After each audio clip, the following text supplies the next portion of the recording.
Have you ever noticed how quickly one small thing can change your entire mood? Someone says something hurtful, someone ignores you, someone disappoints you, or something simply doesn't go the way you expected. And before you even have time to think, you react. You become angry, you send a message, you say things you don't really mean, and later you regret them. But what if the problem isn't always what happens to us, but what we choose to do in the moment after it happens? There is a small space between what happens and how we react, and that space is where our power lives. For example, imagine you send a message to someone you care about and they don't reply for hours. Your first thought might be, they don't care about me anymore.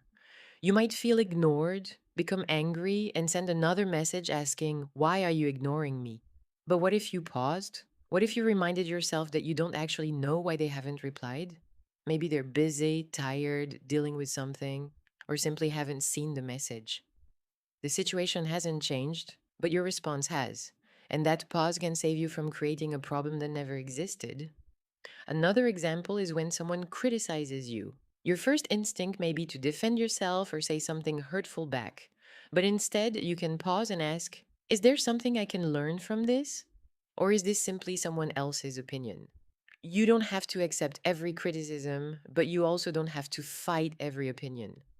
And sometimes the most powerful response is simply to stay calm and walk away. Think about how many arguments in your life could have been avoided if you had waited 5 minutes before replying. How many messages you wouldn't have sent, how many words you wouldn't have said, and how many decisions you wouldn't have made while you were angry. This doesn't mean you should ignore your emotions. Your feelings are real and they deserve to be understood. But feeling angry doesn't mean you have to act angrily. Feeling hurt doesn't mean you have to hurt someone back. Feeling afraid doesn't mean you have to make a decision from fear. Emotions are signals, not commands. You can feel something deeply and still choose your response consciously. The next time something triggers you, try giving yourself a few seconds before you react. Take a breath and ask yourself three simple questions. What am I feeling? Why am I feeling this? And what response will I be proud of tomorrow? That small pause gives your mind a chance to catch up with your emotions. You cannot control what people say, how they behave, who stays, who leaves, or what unexpected situations life brings you.